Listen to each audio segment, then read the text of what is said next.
दोस्तों तो आज के इस वीडियो में बात करेंगे कुछ फंडामेंटली स्ट्रॉन्ग कंपनियों के बारे में जो कि अभी आपको काफ़ी चीप वैल्यूएशंस के ऊपर मिल रहे हैं। यानी कि जब मार्केट में आपको बढ़िया कंपनियां सस्ते प्राइस के ऊपर मिलती हैं तभी वैल्यू इन्वेस्टिंग किया जाता है। तो आज के वीडियो में कुछ ऐसे ही स्टॉक्स के बारे में बात करेंगे। तो चलिए वीडियो को शुरू करते हैं। लेकिन इससे पहले कि मैं वीडियो को शुरू करूँ, अगर आप इस चैनल पर पहली बार विजिट कर रहे हैं या फिर आपने चैनल अब तक सब्सक्राइब नहीं किया है तो चैनल को सब्सक्राइब कर लें और वीडियो को भी लाइक कर दें। तो सबसे पहली कंपनी है बालू फोर्ज इंडस्ट्रीज। तो आज इसका प्राइस 461 रुपये के ऊपर क्लोज हुआ है और आज के दिन भी इसमें 2% की गिरावट ही देखने को मिली है। अब स्टॉक के अगर 6 मंथ के चार्ट को देखें तो स्टॉक अपने ऑल टाइम हाई से मोर देन 43% अभी भी आपको करेक्शन में ही देखने को मिल रहा है। यानी कि ये कंपनी भी काफ़ी बड़े डिस्काउंट के ऊपर मिल रही है। कंपनी का मार्केट कैप 5,000 करोड़ का है, यानी कि स्मॉल कैप साइज की कंपनी है। पी मल्टीपल 30.37 का है और इंडस्ट्री पी 32.23 का है। यानी कि इंडस्ट्री पी से भी कंपनी सस्ते प्राइस के ऊपर मिल रही है। डेट टू इक्विटी रेशियो 0.06 है, यानी कि कंपनी के ऊपर डेट आपको 9 के बराबर देखने को मिल रहा है। ऑलमोस्ट इस तरह की कंपनियों को डेट फ्री भी कंसीडर किया जा सकता है। ROE 14.85 का है तो ROE अच्छा है और EPS भी 15.48 का है तो ये भी अच्छा है। कंपनी के फाइनेंशियल को देखें तो कंपनी का रेवेन्यू साल दर साल बढ़ते हुए देखने को मिला है। कंपनी के प्रॉफिट की भी बात करें तो प्रॉफिट में भी शानदार उछाल देखने को मिला है और इसका नेटवर्थ भी बढ़ते हुए देखने को मिल रहा है। कंपनी में प्रमोटर्स की होल्डिंग 54.71% है। रिटेलर्स का यहाँ पर 37.39% का स्टेक है। FIIs का 6.93% और DIS का 0.97% का स्टेक है। अब ये कंपनी फोर्स कंपोनेंट्स बनाने का काम करती है और कंपनी के फाइनेंशियल काफ़ी अच्छे देखने को मिल रहे हैं। स्मॉल साइज की कंपनी है तो आगे इस तरह की कंपनियों में काफ़ी ग्रोथ अपॉर्चुनिटी होती है।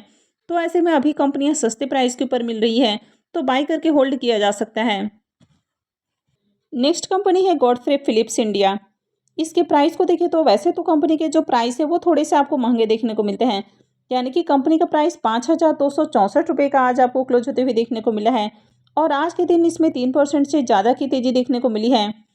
वैसे अगर कंपनी के बारे में बात करें तो ये कंपनी के मोदी ग्रुप से बिलोंग करती है। यानी कि के मोदी का ये फ्लैगशिप ब्रांड है। तो ये एक FMCG कंपनी है जो कि कई तरह के सिगरेट्स भी बनाती है। अब इस कंपनी के भी अगर आप 1 ईयर के चार्ट को देखें तो ये कंपनी भी अपने ऑल टाइम हाई से मोर देन 31% यानी कि करीब 32% ये भी डिस्काउंट के ऊपर अवेलेबल है। इस कंपनी का मार्केट कैप 26,000 करोड़ का है, यानी कि मिड कैप साइज की कंपनी है। पी मल्टीपल 26.39 का है और इंडस्ट्री पी 25.49 का है। तो ये कंपनी भी अपने इंडस्ट्री पी के अराउंड ही ट्रेड कर रहा है। वैसे इसके ROE को देखें तो 19.18 का है तो ROE अच्छा है और EPS 193.66 का है, यानी कि काफ़ी शानदार EPS है। इस कंपनी के ऊपर भी ज़्यादा कर्ज नहीं है। इसका जो डेट टू इक्विटी रेशियो है वो 0.05 का है और इसका डिविडेंड यील्ड भी काफ़ी अच्छा है, ये 1.10% का है। इसके भी फाइनेंशियल को देखें तो कंपनी का रेवेन्यू लगातार बढ़ते हुए देखने को मिला है, यानी कि साल दर साल कंपनी के रेवेन्यू में ग्रोथ है। प्रॉफिट को भी देखें तो कंपनी के प्रॉफिट में भी शानदार जंप देखने को मिल रही है और इसका नेटवर्थ भी साल दर साल बढ़ा है तो बढ़िया फाइनेंशियल है।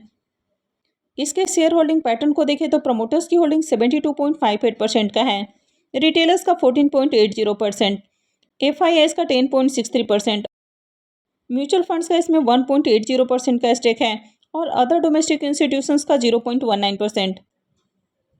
नेक्स्ट स्टॉक है सिप्ला का स्टॉक। इसका प्राइस आज 1448 रुपये के ऊपर क्लोज हुआ है और आज के दिन भी इसमें 1% के अराउंड गिरावट ही देखने को मिली है। इसकी ईयरली चार्ट को देखें तो कंपनी एक साल में 13% से ज़्यादा डिस्काउंट के ऊपर मिल रही है। अब सिप्ला के बिजनेस के बारे में बात करें तो ये एक फार्मा सेक्टर की काफ़ी जानी पहचानी कंपनी है। तो अगर आपने मेडिसिन बाई किया होगा तो काफ़ी बार आपको उसके ऊपर सिप्ला लिखा हुआ देखने को मिला होगा, यानी कि काफ़ी पॉपुलर कंपनी है। अब ये जो कंपनी, इसका मार्केट कैप 1 लाख करोड़ से भी ऊपर का है, यानी कि लार्ज कैप साइज की कंपनी है। स्टॉक का पी मल्टीपल 23.67 का है, जबकि इंडस्ट्री पी 32.69 का है, यानी कि ये भी काफ़ी सस्ते प्राइस के ऊपर मिल रही है company. Debt to equity ratio 0.02 का है, यानी कि इसके ऊपर भी बहुत ही कम डेट है। ROE इसका 15.78% का है और EPS 61.78 का है, तो ROE और इसका EPS भी काफ़ी अच्छा है। लेकिन अगर फाइनेंशियल को देखें तो कंपनी का रेवेन्यू साल दर साल बढ़ते हुए देखने को मिला है। प्रॉफिट को भी देखा जाए तो कंपनी का प्रॉफिट भी साल दर साल इंक्रीज होते हुए ही देखने को मिला है और कंपनी का नेटवर्क भी ईयर ऑन ईयर इंक्रीज हुआ है, यानी कि बढ़िया फाइनेंशियल है। इस कंपनी में प्रोमोटर्स की होल्डिंग 29.19% है। FIIs का 26.69%, म्यूचुअल फंड्स का 20.46% का स्टेक है। रिटेलर्स का इसमें 16.44% का स्टेक है और अदर डोमेस्टिक इंस्टीट्यूशंस का 7.25% का स्टेक है। तो यहाँ पर जितना कंपनी के प्रोमोटर्स की होल्डिंग देखने को मिल रही है उसी के अराउंड देखें तो FIIs और DIIs की भी होल्डिंग है। FIIs का जहाँ 26% से अबव का स्टेक है, वहीं पर अगर DIIs के स्टेक की भी बात की जाए तो इनका भी 26 से 27% का स्टेक देखने को मिल जाता है। यानी कि म्यूचुअल फंड्स और अदर डोमेस्टिक इंस्टीट्यूशंस हैं, इनकी होल्डिंग मिलाकर DIIs की होल्डिंग हो जाती है जो कि मोर देन 27% है। नेक्स्ट स्टॉक है कैप्लिन पॉइंट लेबोरेटरीज का स्टॉक। इसका प्राइस आज 1920 रुपये के ऊपर क्लोज हुआ है और आज के दिन इसमें 0.5% से ज़्यादा की तेज़ी देखने को मिली है। इसके भी 1 ईयर के रिटर्न को देखें तो ये कंपनी भी अपने ऑल टाइम हाई से मोर देन 26% करेक्शन के ऊपर देखने को मिल रहा है। अब ये जो कंपनी है ये भी फार्मा सेक्टर से ही बिलोंग करती है, तो ये कंपनी भी APIs बनाती है। इस कंपनी का मार्केट कैप 14,000 करोड़ का है। इसका P मल्टीपल 28.13 का है और इंडस्ट्री P 32.69 का है। तो ये कंपनी भी अपने इंडस्ट्री P से भी सस्ते प्राइस के ऊपर मिल रहा है, क्योंकि ये कंपनी भी चीप वैल्यूएशंस के ऊपर अवेलेबल है और कंपनी भी पूरी तरह से डेट फ्री है, यानी कि कंपनी के ऊपर कर्ज नहीं है।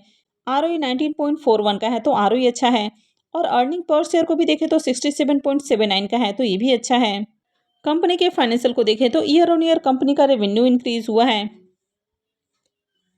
कंपनी का प्रॉफिट भी साल दर साल बढ़ते हुए देखने को मिल रहा है और अगर कंपनी के नेटवर्थ को भी देखें तो कंपनी का नेटवर्थ भी लगातार इंक्रीज हुआ है। साल दर साल इसमें भी अच्छी ग्रोथ है, तो इसके भी फाइनेंशियल अच्छे हैं।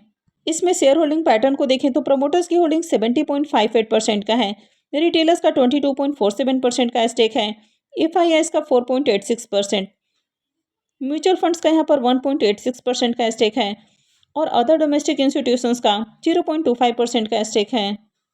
तो अभी जो काफ़ी सारे फंडामेंटली स्ट्रॉन्ग कंपनीज़ हैं, तो ये आपको काफ़ी डिस्काउंटेड प्राइस के ऊपर मिल रही हैं, यानी कि जो इनकी इंडस्ट्रीज P है उससे भी सस्ते प्राइस के ऊपर मिल रही हैं। तो यहाँ से बाई करके अच्छा प्रॉफिट जनरेट किया जा सकता है। यानी कि अब जबकि मार्केट आपको लगातार गिरते हुए देखने को मिल रहा है, तो ऐसे में वैल्यू इन्वेस्टिंग का सही मौका है। तो आप ऐसी कंपनियों में इन्वेस्टमेंट करके अच्छा प्रॉफिट जनरेट कर सकते हैं। तो वैसे तो मार्केट में हजारों कंपनियां हैं, लेकिन जो कंपनियां अभी आपको फंडामेंटली स्ट्रॉन्ग देखने को मिलती हैं और वे सस्ते प्राइस के ऊपर भी अवेलेबल हैं, इन कंपनियों को देखा जाए तो कंपनियों के ऊपर कर्ज भी नहीं है, तो ऐसी कंपनियों में लॉन्ग टर्म के लिए जाया जा सकता है और वैल्यू इन्वेस्टिंग की जा सकती है। तो आपको इनमें से कौन सी कंपनी बढ़िया लगी है तो कमेंट करके ज़रूर बताएं। तो अगर आपको वीडियो अच्छी लगी है तो वीडियो को लाइक कर दें, चैनल को भी सब्सक्राइब करके रखें और वीडियो को अंत तक देखने के लिए आप सबका बहुत बहुत धन्यवाद।